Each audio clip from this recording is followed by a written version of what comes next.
Muy buenas, queridos amigos de Human Empire, bienvenidos a este segundo vídeo en el que trataremos sobre la afirmación tan manida entre los libertarios de que Dios es un ser libertario, amante del anarcocapitalismo. Tal y como pudimos ver en el primero de estos vídeos, de estos podcasts, habían 4 pilares sobre los que se asienta esa afirmación. Ya hemos desmontado 2 de ellos.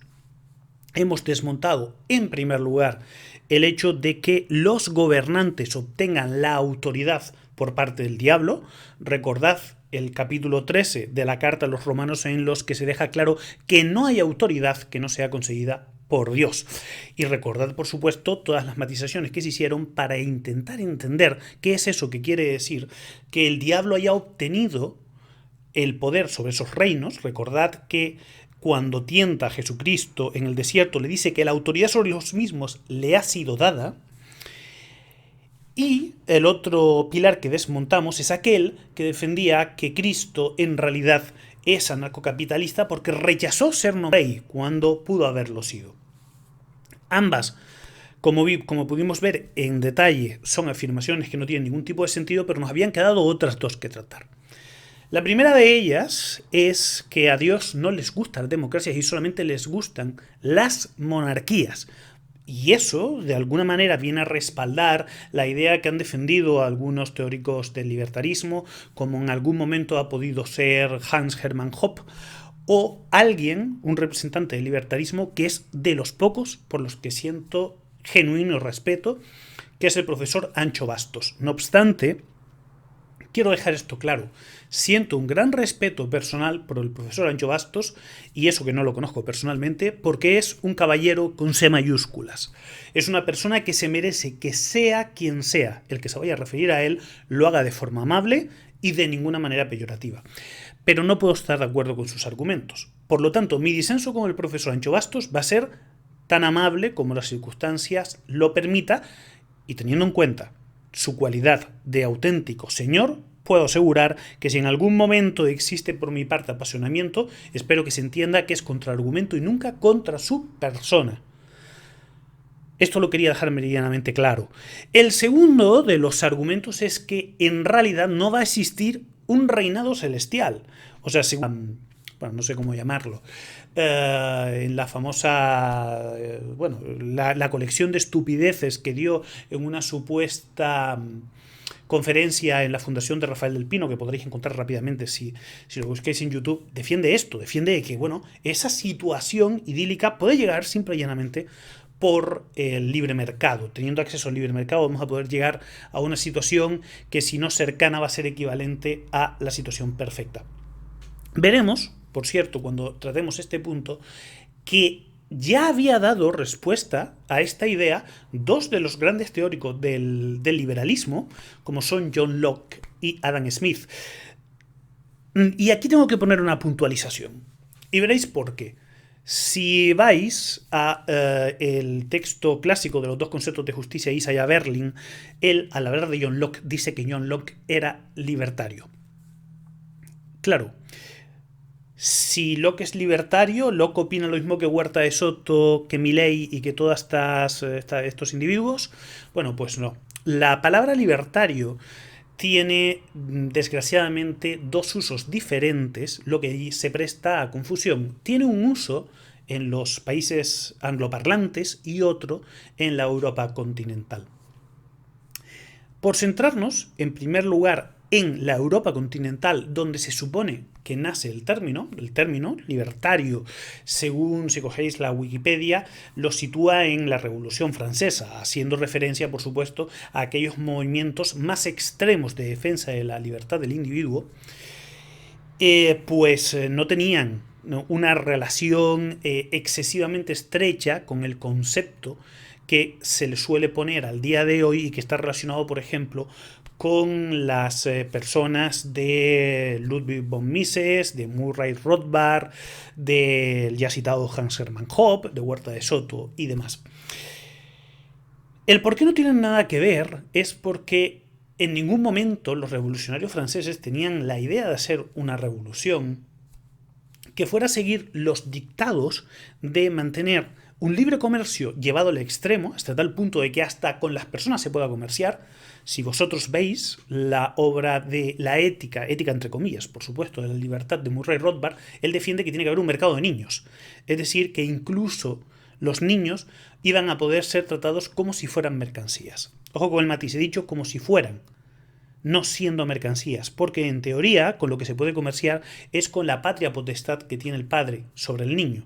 Si el niño ya está en sus cabales y se puede valer por sí mismo libremente, podría decidir abandonar la patria potestad de la patria potestad paterna y hacer su vida, y nadie podría negárselo. No obstante, como los niños no llegan a tener dicho conocimiento hasta bien avanzada edad, o sea, es, vamos, francamente discutible que un niño pueda valerse en el mundo con menos de, digamos, 12, 13, 14 años, lo que se hace en realidad es vender al niño. Por eso mismo termina reconociendo Rothbard de forma implícita que hay que reconocer que en su utopía, que entre los cuerdos es una distopía, se puede dar un mercado de niños. Entonces, los libertarios, como vemos, del día de hoy, son conservadores en muchos aspectos y libertarios solamente en el aspecto del libre comercio. De hecho, Hayek llega a reconocerlo en un determinado momento. Él estaría dispuesto a que se impusiera una dictadura siempre y cuando se garantice la propiedad y el libre comercio, en contraste con una democracia en la que se garantizaran todos los derechos, salvo el del libre comercio. Por lo tanto, el término libertario, a nivel continental, debemos entenderlo como algo netamente peyorativo y que solamente, en el caso de un autor particular que he mencionado muchas veces y que no era europeo continental, que es Robert Nozick, lo podemos entender en un sentido positivo. Y esto, por supuesto, me lleva a tratar el término tal cual es entendido en los países angloparlantes. En los países angloparlantes se suele vincular el término libertario con el liberalismo más extremo que en muy buena medida tiene cosas en común con el liberalismo clásico. No obstante, hay diferencias esenciales entre ambos y por eso yo considero que aunque una autoridad como Isaiah Berlin haya dicho que John Locke era libertario, no está en lo correcto. Varias son las cosas que me invitan a pensar en esto. Lo primero es que la obra de John Locke defiende que en el estado de naturaleza los seres humanos tienen 3 derechos inviolables e inalienables, que serían el derecho a su libertad, por lo que nadie puede venderse como esclavo a otro, el derecho a la propiedad, es decir, nadie puede vender su propiedad, la que le permite tener como mínimo un sustento, a otro, y en última instancia el derecho a la vida.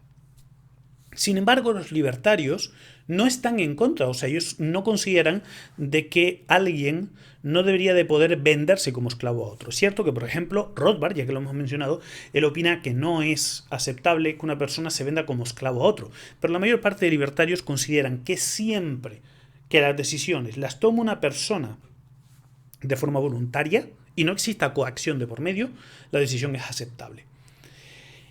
Y el motivo por el que Locke opina que no es porque, según su opinión, Dios nos hizo seres racionales y solamente un loco podría estar dispuesto a vender, bien fuera su libertad, bien fuera su propiedad o bien fuera su vida, incluso de forma voluntaria y consciente. Por lo tanto, para Locke, los libertarios son trastornados y asimismo los entiendo yo también.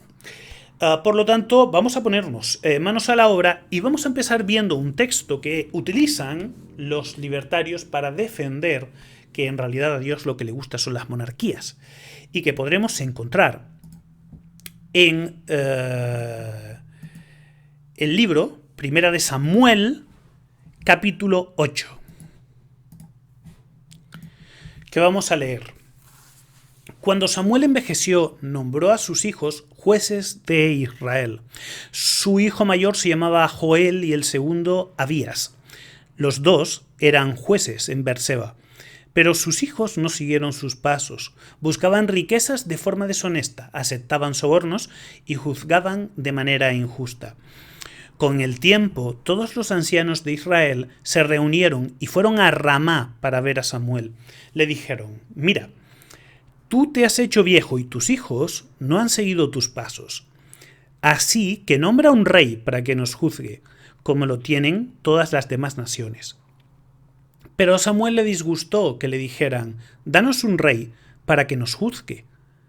Entonces le oró a Jehová, y Jehová le respondió, haz todo lo que el pueblo te ha dicho, porque no te ha rechazado a ti, es a mí a quien no quieren como rey. Están haciendo lo mismo que han estado haciendo desde el día en que los saqué de Egipto. Siempre me abandonan y adoran a otros dioses. Y eso es lo que ahora te están haciendo a ti. Así que hazles caso. Pero tienes que advertirles seriamente las consecuencias. Diles lo que el rey que los gobierne tendrá derechos a exigirles. De modo que Samuel habló con la gente que estaba pidiéndole un rey y le comunicó todo lo que Jehová había dicho.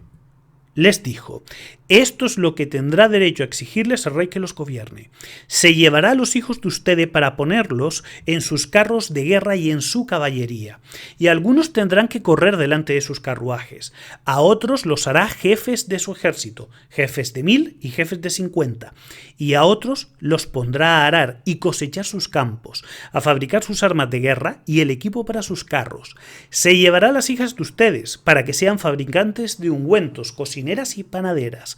Se quedará con sus mejores campos, viñas y olivares, y se los dará a los siervos de él. Se quedará con la 10ª parte de lo que produzcan los campos de cereal y las viñas de ustedes, y se la dará a los funcionarios de la corte y a sus siervos. Se llevará a los siervos y siervas de ustedes sus mejores manadas y sus burros, y los hará trabajar para él. Se quedará con la 10ª parte de sus rebaños, y ustedes se convertirán en sus siervos. Llegará el día en que se lamentarán por el rey que han elegido tener. Pero, cuando eso pase, Jehová no les responderá. Sin embargo, el pueblo no quiso hacerle caso a Samuel y dijo, no importa, queremos tener un rey. Así seremos como todas las demás naciones, y nuestro rey nos juzgará, nos guiará y peleará nuestras batallas.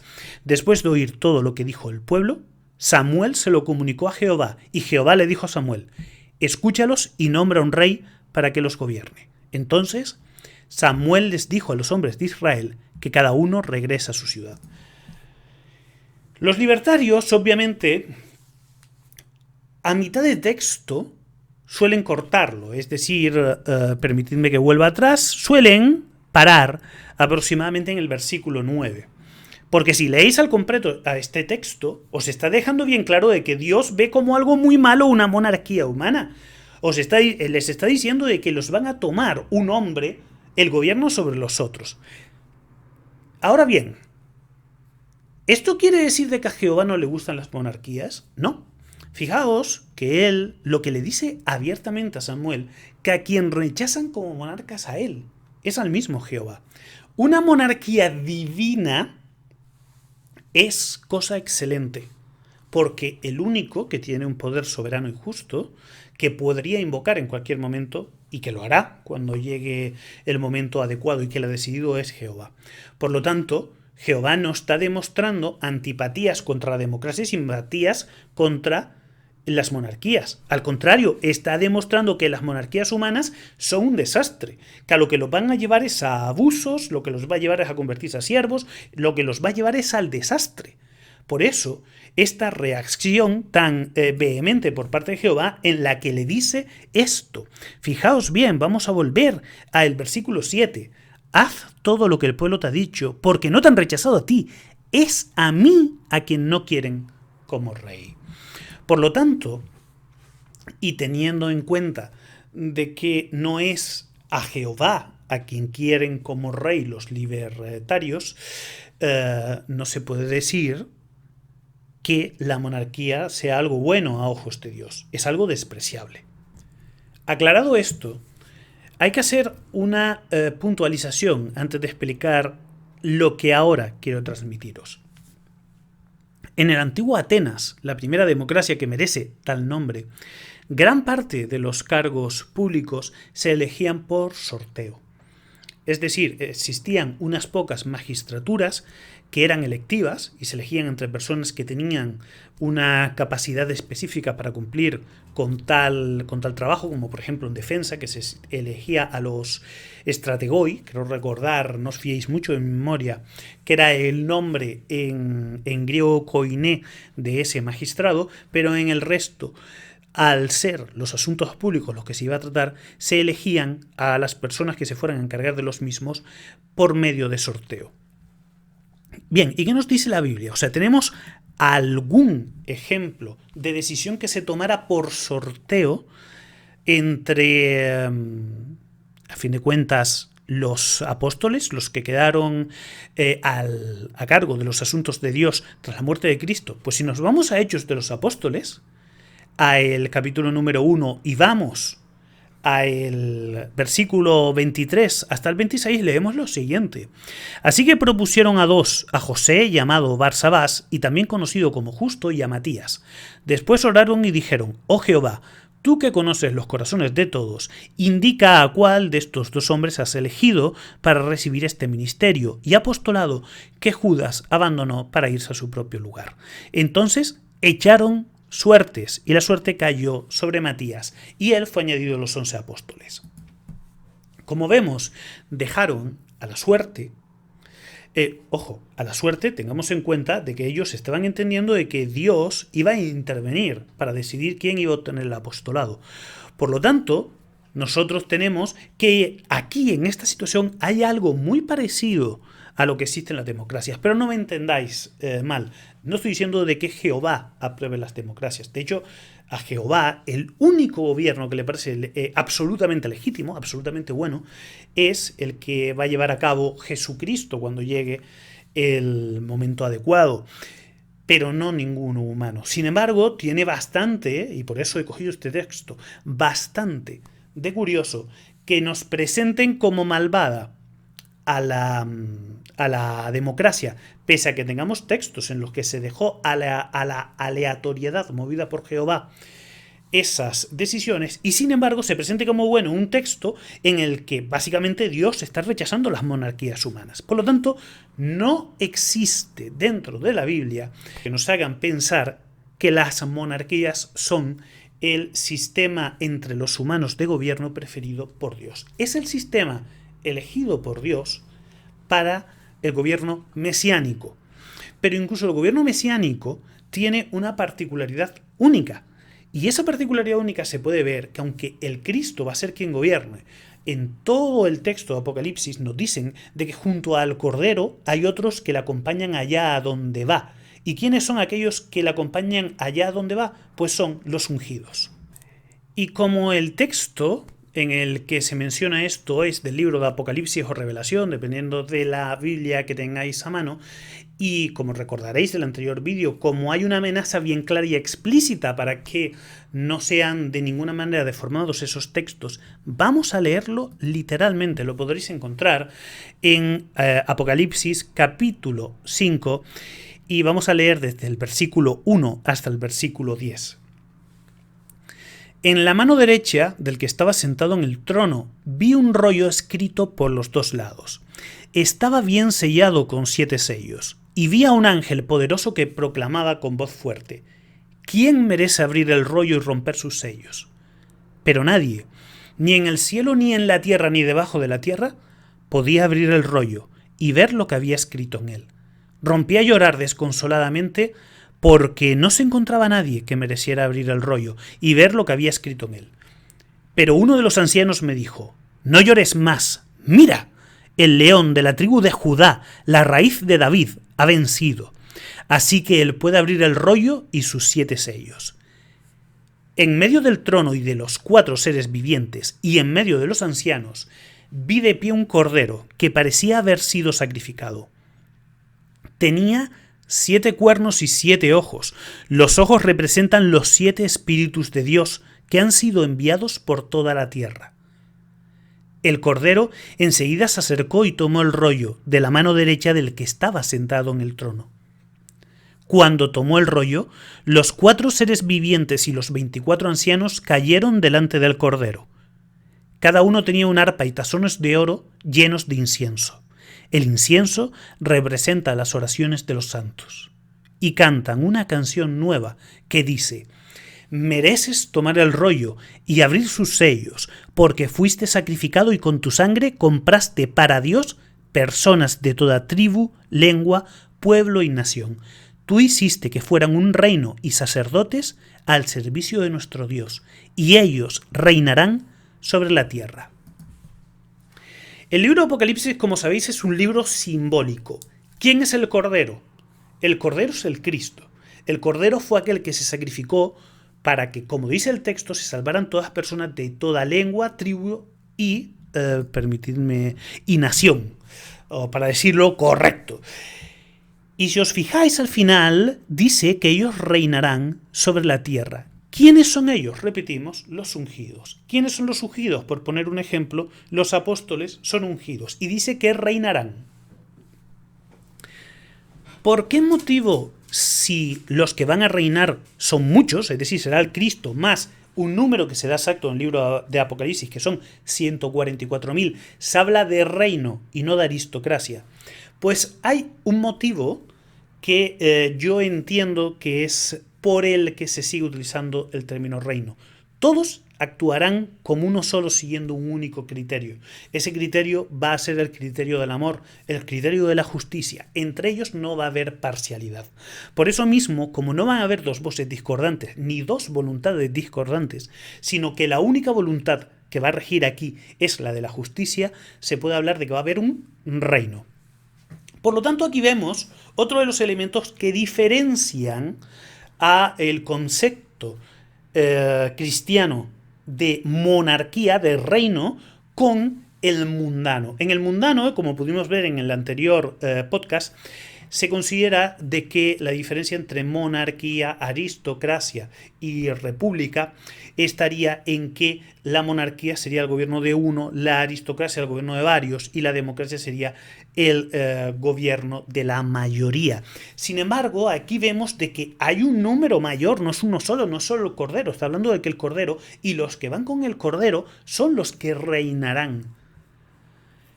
Pero la clave aquí es la voluntad. ¿Cuál es la voluntad de los que gobiernan? Si para todos fuera la misma, seguiría siendo un reino. Por lo tanto, ya vemos de que no es correcto, no tiene ningún tipo de base, ni bíblica, ni de ningún tipo realmente santa, el que los monarcas tengan una especial simpatía por parte de Dios. De hecho, lo que sustenta esta estúpida idea es que la Iglesia Católica es una iglesia profundamente apóstata. En el pasado creía tener una cierta potestad sobre los reyes y ellos eran los únicos que los podían nombrar emperadores, y en muchos casos incluso eran ellos en los que en las ceremonias les ponían la corona como simbolismo de que el poder terrenal del rey estaba sometido al poder espiritual de Dios, que en teoría representaban los propios papas, cardenales, en fin, los clérigos que fuera. La realidad es que la historia vinculada a la Iglesia Católica deja muy claro de que ellos no tienen absolutamente nada que ver con Jehová. La Biblia nos advierte: por sus actos los conoceréis. Yo os quiero recordar solamente algunas de las realidades que han acompañado a la Iglesia Católica. Ha tenido un banco que ha sido el más rico del mundo durante muchísimos años, mientras que teníamos personas sufriendo mucha necesidad. Sabemos de la relación que ha tenido dicha iglesia, por ejemplo, en España con el régimen de Franco. Sabemos también, por medio de Fritz von Papen, el apoyo que llegaron a dar a Hitler, apoyo que en muy buena medida consiguió auparle al final al poder y poder esconder también y limpiar muchos de sus bienes por medio del Vaticano, una vez que muchos de los nazis huyeron a otras partes del planeta.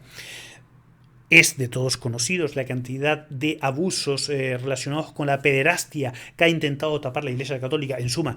Y ahora, como sabemos, para remate del remate, nos encontramos a el Papa el zumbado de Francisco, diciendo que, bueno, que poco menos, que aquí no pasa nada porque seamos homosexuales o sean lo que sean. La Biblia bien clara, y creo que vale la pena leerlo para entender hasta qué punto lo que está diciendo el Papa es absolutamente anticristiano. Y esto lo vamos a leer directamente en la primera carta de los Corintios, capítulo 6, versículo 9, que dice lo siguiente: ¿O es que no saben que los injustos no heredarán el reino de Dios? No se engañen. Las personas que son sexualmente inmorales, los idólatras, los adúlteros, los hombres que se someten a actos homosexuales, los hombres que practican la homosexualidad, los ladrones, los codiciosos, los borrachos, los injuriadores y los extorsionadores no heredarán el reino de Dios. Y sin embargo, algunos de ustedes eran eso. Pero han sido lavados, han sido santificados, han sido declarados justos en el nombre de nuestro Señor Jesucristo y con el Espíritu de nuestro Dios. Por lo tanto, como veis aquí, se está dejando una manifestación clarísima en contra de la homosexualidad. Y veis también de que está diciendo de que en el pasado eran eso, pero por Cristo, por creer en Él, decidieron abandonar sus malos hábitos, obtener el perdón y conseguir la aprobación. Por lo tanto, el Papa no es quien para llevarle en contra la contraria a la Biblia. De hecho, os quiero poner en una situación hipotética, ya que él dice que es ministro de Dios. Entonces, ¿el Papa puede decir mañana, por ejemplo, que toda la Biblia queda anulada y os tenéis que fiar única y exclusivamente de su criterio? Recordad lo que dice el libro de Apocalipsis. No se debe de modificar ni un pelo del mismo. Pero es que además, si cogéis y leéis libros tan hermosos como el de Proverbios, el de los Salmos, en el libro de Eclesiastés, continuamente está haciendo exhortación de que de la palabra de Dios, no os vayáis ni a izquierda ni a derecha. Es decir, no os permitáis el lujo de interpretarla ni de cambiarla. Por lo tanto, todo lo que está diciendo el Papa Francisco es una muestra más de la apostasía que acompaña a la Iglesia Católica. Y si vosotros sois católicos, os recomiendo de que hagáis examen de conciencia. Recordad que Cristo dijo bien claro que no se puede estar sentado en la mesa de Dios y en la mesa del diablo a la vez. Tenéis que escoger unas u otras. Y la relación con Jehová no necesita de ningún intermediario. Desde que vino Cristo, Él dijo que Él era el camino, la verdad y la vida. Nadie llega al Padre si no es por mí. Por lo tanto, si tenéis que confiar en el ejemplo de alguien, confiad exclusivamente en el Cristo. Y como veréis, Cristo no vino a desafiar la autoridad de Jehová ni sus dictados, sino que vino a cumplir. Por lo tanto, no hay excusas. Pues bien, ahora que hemos visto que no debemos fiarnos de la autoridad del Papa, que es un absurdo total que Jehová detesta las democracias porque prefiere las monarquías, en realidad no le gusta ni monarquías ni democracias, ni ningún sistema que no sea el que vaya a tener realmente y finalmente Jesucristo, vamos a ver cuál es ese sistema. Porque Huerta de Soto poco menos que viene a decir de que no va a existir un reinado mesiánico. Ya acabamos de ver un texto en Apocalipsis que niega esto, pero no está de más ver otro en el que se ensalce de forma más clara esto que dice Cristo. Vamos a verlo. Vamos a irnos al capítulo 19 del libro de Apocalipsis a partir del versículo 9, que dice lo siguiente. Y el ángel me dijo, escribe esto, felices los invitados a la cena de la boda del Cordero. Y añadió, estas son las palabras verdaderas de Dios. Ante esto caí a sus pies para adorarlo, pero él me dijo, cuidado, no hagas eso.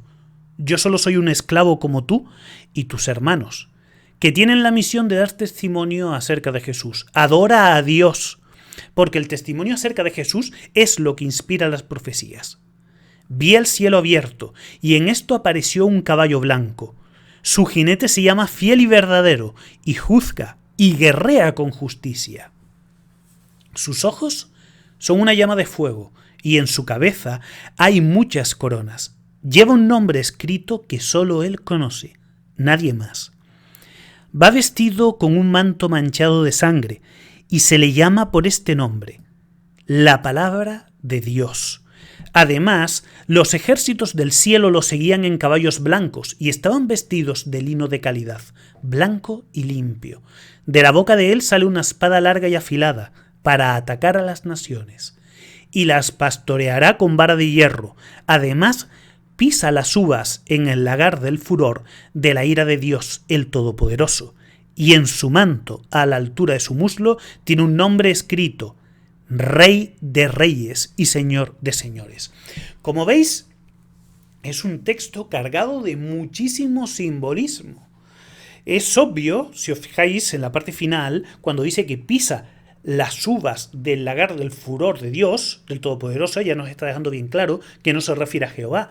Y nos dice que su nombre, aunque solo él lo conoce, es el de la palabra de Dios. Y cualquiera que conoce lo que dice el Evangelio de Juan 1.1 dice que la palabra vino a hacerse hombre. Y obviamente, ¿a quién nos referimos? ¿Quién es el fiel y el verdadero? ¿Quién ha utilizado la lengua como una espada para separar a las naciones y carne y hueso? Pues los evangelios nos lo dejan bien claro. Es Jesucristo.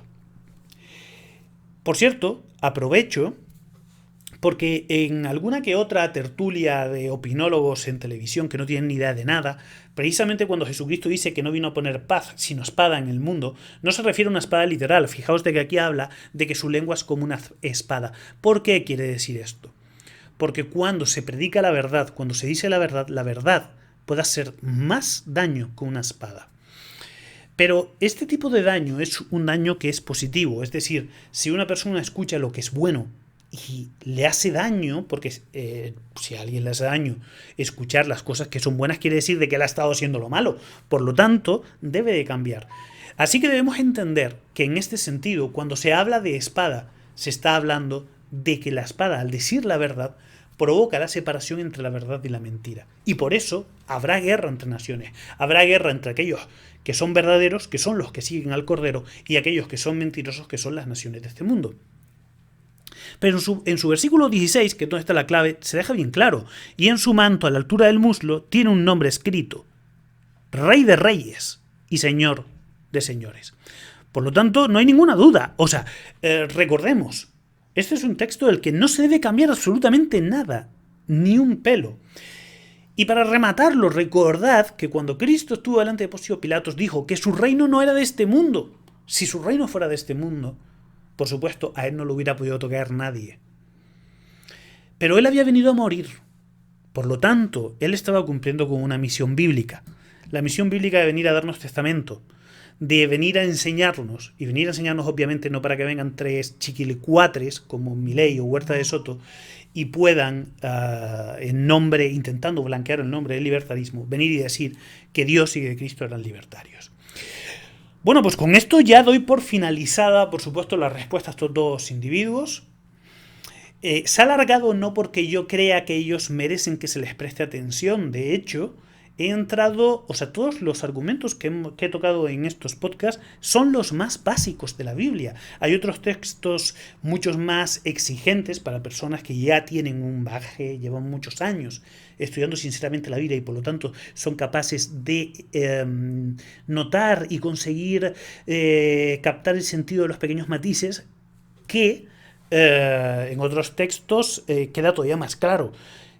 Que Dios no es libertario, que por supuesto que Cristo vino aquí a morir por nosotros y al venir a morir por nosotros no podía perder el tiempo siendo nombrado rey por parte de nadie. Además, él no quería ser nombrado rey por parte de humanos. Él ha sido nombrado rey por parte de Dios. ¿Quién va a querer ser nombrado rey por parte de humanos pudiendo ser nombrado rey por parte del único ser bueno que existe en toda nuestra existencia, que es Jehová? Obviamente, pensadlo por un instante. ¿Para qué ibas a querer ser nombrado rey entre los malvados? El que es nombrado rey entre los malvados normalmente es porque es tan malvado como ellos. Sin embargo, si te nombra rey un ser que es bueno, que es santo y que es el soberano dueño de toda la creación, es un muy buen síntoma. En resumidas cuentas, no, Dios no es libertario, Cristo no es libertario, y si realmente sois creyentes, debéis de elegir o bien demostráis que vuestra prioridad es defender y santificar el nombre de Jehová, o bien lo es el defender el libertarismo. Ambas cosas no se pueden. No podéis estar sentado a la vez en la mesa de Dios y en la mesa del diablo y sus secuaces libertarios al mismo tiempo. Tenéis que elegir unos u otros. En vuestra mano queda.